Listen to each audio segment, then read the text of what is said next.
Ele chegou.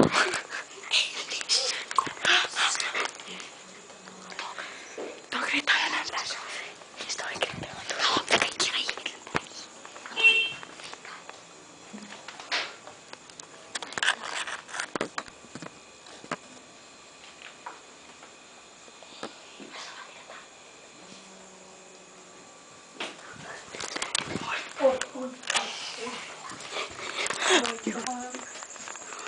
Ei, Poli. Estão aqui batendo na porta, filha. Pressão. Uhum. Cala a boca. Fechamos tudo direitinho. Vocês veem que hora, porra. Pois é, os meninos estão na porta gritando: Josi. Viu? Tá bom. É porque eles estão lá na porta, desgraça. Tá bom. Na hora que eles saírem, nós damos um toque em vocês. Tchau.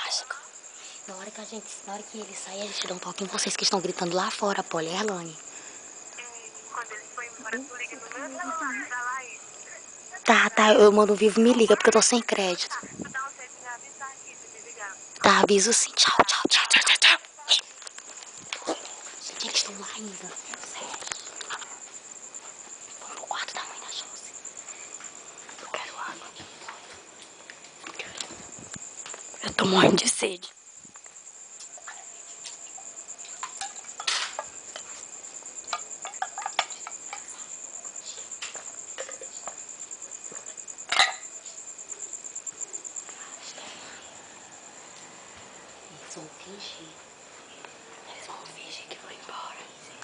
Eles vão fingir que vão embora.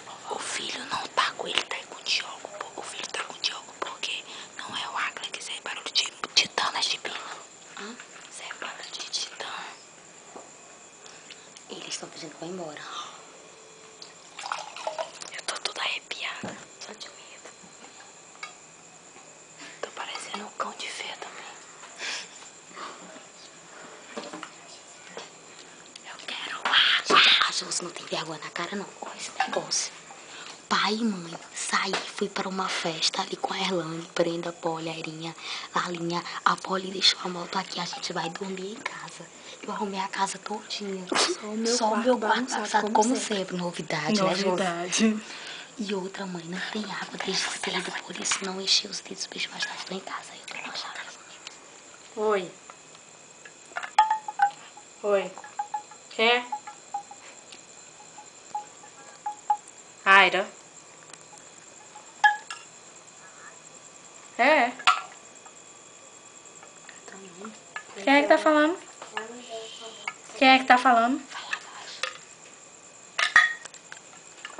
Filho de rapariga.